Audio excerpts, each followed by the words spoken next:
we heard that this guy, John Hughes, loved Simple Minds and really wanted them to be involved in his movie. And we were like, cool, great. And then as we sat down, it was like, okay, we've got the song we want you to do. And we went, hang on a minute. We do our own songs.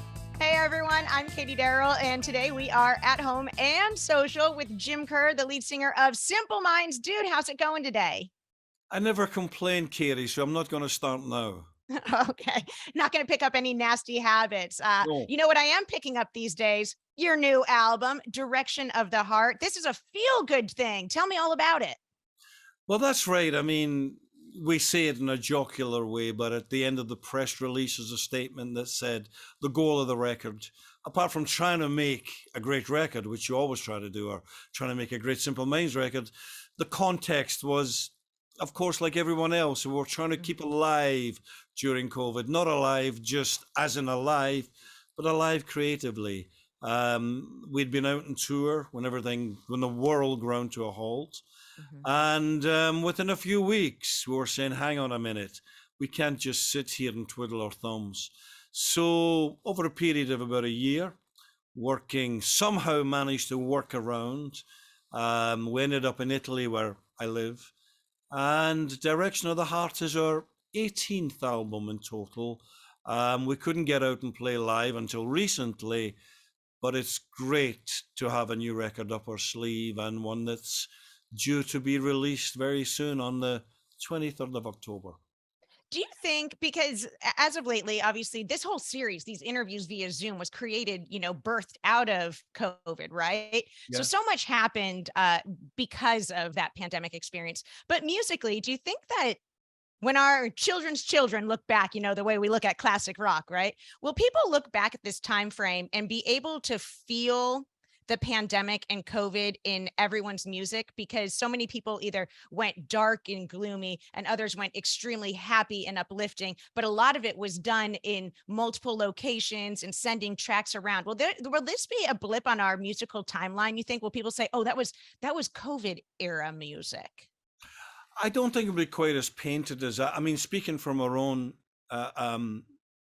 view, it's an interesting question if you say, well, what was positive in that period? Because we all know the deficits and we all know the hassles and we all know the stuff that dragged us down. But one thing that was good in terms of being creative, once you could actually get in a room and work within the so-called bubble, was there was nothing else going on. So you were completely committed. I mean, when I think back to when we first made our first records, we were 18-year-old, 19-year-old kids. There was nothing else in our lives. We had nothing to lose. All we did was play music 24 hours a day. All we wanted to do was play music 24 hours a day. And so the level of commitment to the project back then, and this would go with Bob Dylan or Bruce Springsteen or anyone. Those albums that were made in their first early years, brimful of enthusiasm, nothing else in their life, before they even became big names and, became an industry unto themselves. There's a commitment to the music, commitment to the records that later on, they have a life outside of that. They have to deal with their own myth and legends and all that. There is only 24 hours in a day. Something's got to give. Well, at least during COVID, there was nothing else to do apart from, in our case, we say go to work, but I say work inverted commas, be creative. And that felt great. Well, and I think, going back to the album is called Direction of the Heart. And you did say it's a piece of happiness. It's uplifting. It's trying to put out a positive vibe. The first single off of it that you released was Vision Thing. And this is a celebration of life. And I'd like to discuss that because I know another thing, a positive side of COVID, is part of your bubble was getting to spend time with your father, who has passed since then. So let's talk about the spending time with family, reflecting, and be able to put that into your creative process. He knew we were working on a record, and every day he wanted to know how the progress was and such. So we would work away, we being my songwriting partner, Charlie Burch, who I've known since I was 8 years old, We lived in the same street. So he knew Dad as well all his life. And in fact, as we got older, Dad was not just Dad to him, he was his friend. Mhm. Anyway, we would work in the afternoon and I'd go up and see Dad at night. And I realized, he would, obviously he was keen on chatting and reflecting and these were very different conversations from normal.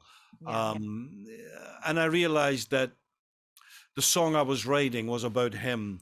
And it's funny when I tell my friend this, who I said, well, I wrote about song about Dad, and he knew Dad had passed away, and he said, oh, I'd love to hear it. I sent it to him, and he got back to me, and I could hear a sort of disappointment in his voice. And I said, you're disappointed because you were expecting some, ballad, some wistful. He said, well, Yeah, yeah, I love you, Dad. yeah. Yeah, I said that's not that. That's not that. He was a fun guy. He was about energy. He was about joy. He was about a celebration of life. And he said, oh well, actually, I get it now that you say that. And in fact, it's funny because we just finished a 5 month tour. We've been playing the song live. A lot of the festivals, most of the audience don't know the song yet, and they certainly don't know what it's about, but they're jumping up and down to it because it is a celebration of life. That's the way it was written. But it hits a sweet spot because the rhythm is pounding away, but somewhere within the chords, you can feel the sentimentality. And I think that sweet spot is a good place to be in music. All right. Well, you mentioned something really important to me, and that's an audience responding to your music and Yeah. jumping up and down. And now, obviously, we are here today to talk about the new Simple Minds album. It is called Direction of the Heart. We want to talk about so many more of the tracks, but I want to rewind for a minute and talk about the enthusiasm and how crazy people become at your shows when all of a sudden your big hit from 1985, Don't You Forget About Me, starts being played on stage. Do you just look out there and see people and like a light go off in their eye and they almost go back to being high school seniors themselves in front of you? Well, I mean, not only that, but there's different generations of high school seniors now that I mean, that's just one of these songs that it's just taken on its own life. Mhm. And we just feel very proud to be connected with a record. It was a record that we didn't want to do initially. I don't know if you know the story, Yeah. but we were writing songs for a new album. We felt it sounded great. We heard that this guy John Hughes loved Simple Minds and really wanted them to be involved in his movie, and we were like, cool, great. And then as we sat down, it was like, okay, we've got the song we want you to do, and we went, hang on a minute, we do our own songs. And we had just had this thing up our sleeve called Alive and Kicking that we thought was pretty good. And Mhm. I remember saying, hang on a minute, you want us in there because you love the band, yeah. And you love the band because the songs, yeah. And you don't want us to do our songs. I don't get this. But of course, we were young, we were bratish, we Mhm. weren't really listening. He did want the sound of Simple Minds, but Yeah. they had a song specifically written for the script. And what made us finally get on board, and thank God we did, was when we met both Keith Forsey and indeed John. We just loved them as people. We just really Yeah. we loved their vibe. We didn't know them, but we instantly, sometimes you meet people and you just love their vibe. And Mhm. Keith's case, he came over to the UK and went down the pub with us and all that. And after 2 days, he's suddenly your best mate and all that. And whereas before we're like, whatever happens, we're not doing the song. 2 days later, you're like, should we do the song? And thank God we did. Listen, guys, don't become friends with them. Oh man, they're our best friends. We have to do it. Exactly. What kind of way is that to treat friends not doing their songs? How did you first see? How was it presented to you? Your version of the song with the movie? Did you go to the screening? Did they show you an advanced screening? Were you on tour and unable to even stop and see it? Tell me about your first experience seeing. We saw a kind of work in progress. It was exciting to see these young actors, starting to come through, and you could, it was interesting for us to see again. We understood these different tribes. You've got the jock, you've got the goth, you've got the girl next door, you've got seeing they've got the nerd, seeing all these kids come together, and we could see there was the making of something there. Jim, who did you identify with? Were you obviously not the girl next door? Who were you in high school? I would dip in and out of a few things. I could be the jock because we love football and all that, but I was always curious, and I was pretty good. I always got good grades, kind of. When I worked hard, I got good grades. So when I could feel the pressure coming on, I would knuckle down. So nerd. I was certainly a nerd when it came to music. And although everyone eventually got into music in class, I was into it first. And not only did I know the bands and who was in the band, I knew what studio they used. I knew who the producer was. I knew who the engineer was. So I was very nerdy about all of that. So I would have been a blend, Katie, between some of them. The hybrid version. I want to talk about your relationship with your bandmate, Charlie. Like you said, you've known each other since you were 8 years old, over 45 years working together. And obviously you have chemistry. You're your friends and you have chemistry. You can make something together. Is this something that you guys reflect upon together frequently about, like, can you believe that we're doing this? Like, pinch me. Like, do you still feel like kids at heart together, going through this experience? Well, I mean, it is. There can't be many such long-lasting relationships in music. I mean, normally people end up wanting to kill each other, or they split up, or and then they get together again, or whatever, or else they hang in with each other through gritted teeth, or they go to gigs in separate limos and all that stuff. Charlie and I are the best pals. One of the reasons it works, people, how does it work? What's the secret? Secret is we're just lucky that we're types that get on. But one of the great thing is we have rocks. I mean, we have fights. I mean, we every record we have one almighty screaming match of borderline violence. That even the last album, the engineer in the studio, once the fight had subsided, he said to me, I've never heard a fight like that in my life. The great thing with us is it's forgotten about the next day. It's just, it doesn't hang in there, and there's no hard feelings, and you express. But I have to say, they're so rare. I mean, come on, one fight a year is fine. And the thing is, we actually end up thinking, it's pretty good this age, and we're still fighting about stuff. That shows we're passionate. 18 studio albums under your belt. The latest one is called Direction of the Heart. Another single on the album is called First You Jump. Bring me through this, because it's so funny. The title could be interpreted two different ways. It's like, well, first you jump and then like something happens, or it's kind of telling someone else, well, first you jump, you go first, right? So well, I like that there's an interpretation of the title there. I never thought about that second way, but you're absolutely right. It could be like that. The trick really is the second line, where it's first you jump, then get wings. And basically, it's like a metaphor. It's kind of like, a lot of people, anxiety is a big deal. Especially a lot of young kids, anxiety is a big deal. I mean, my generation mostly, and certainly where I'm from, people didn't really walk around saying, I'm feeling anxious or I have anxiety. I don't I'm know. going to my therapist later this afternoon. Didn't happen. But anyway, it's a big, big thing.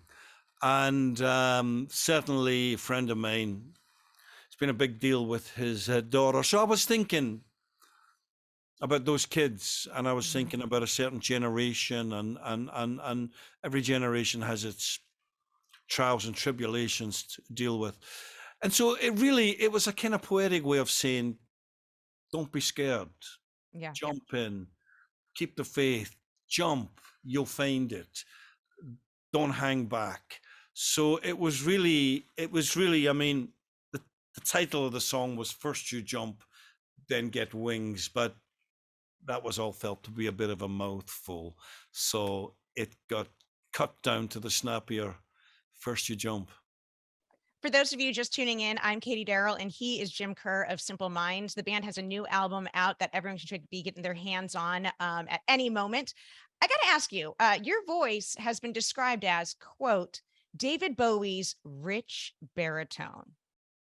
Compliments of compliments. How do you handle kind words like that? Does that make you blush, or do you just water off your back?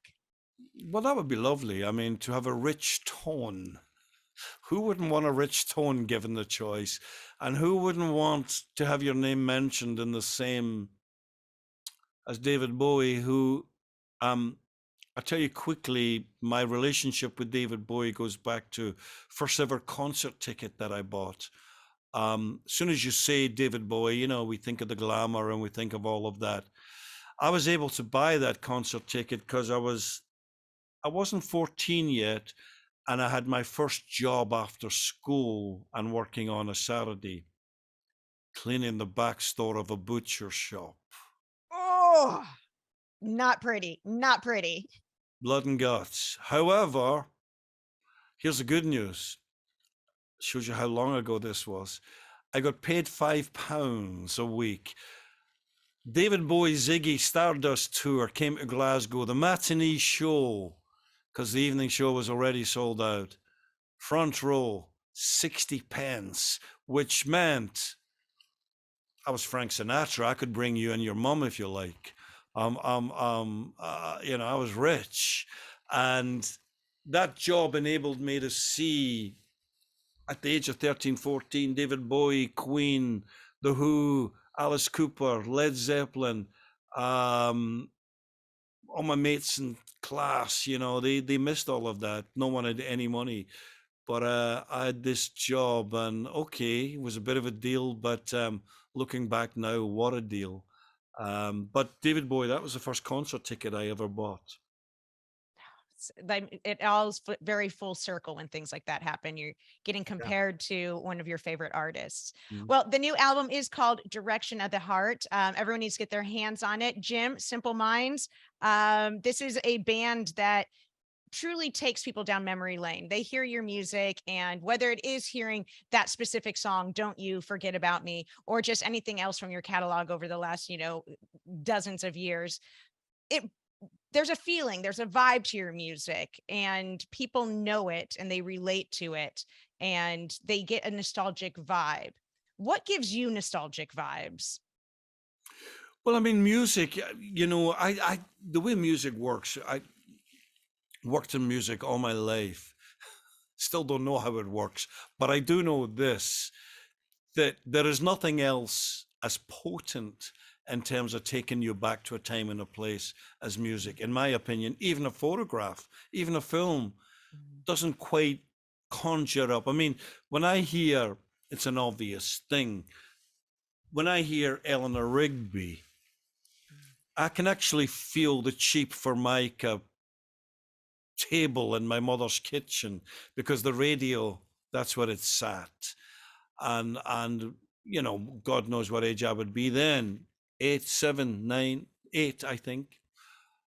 And I remember my mom saying, "Oh, poor woman." What poor woman? Eleanor Rigby. And I listened to it, and of course, it is such a sad lyric, but such a beautiful song. But the thing is, I actually feel the table. I feel this. I didn't know it was cheap wood then, but I can actually feel it. Yeah. I can feel the texture of the wallpaper. I don't get that from a photograph. I don't get, and we have photographs of it. So there is something about music, and Yeah. I guess there is something about when you say jumping up and down at the concerts, and whether it's that song or, I mean, people jump up and down throughout it. What else in the world can make you jump up and down just now? I mean, okay, some maybe in a sports stadium people do that, maybe in a gospel church, but few other places are people jumping up and down in this congregational thing, singing together, waving their arms. Something's happened. A transformation's happened. You know, let's face it. You go to a lot of these towns, and you know, they look a bit grey, not much color, whatever. You go in and you bring your color, you bring your vibe, and you see people coming in at the start of the gig, and then you see them at the end. Something's happened, and that's the magic. That's the beauty of music. It is the beauty of music. Direction of the Heart is the new album from Simple Minds. Jim Kerr, thank you so much for hanging out with me today. It's been a pleasure speaking with you. Katie, lovely speaking to you. All the best. Hey there, thanks for watching AXS TV. Subscribe, follow, like, and do all the good stuff. And make sure you leave a comment below. I don't know, just let us know what your favorite AXS TV show is, or who your favorite bands are, and what artists you're into, or just say hi, man. I like to be told hi. We love hearing from you. That's the point, all right? Keep it coming.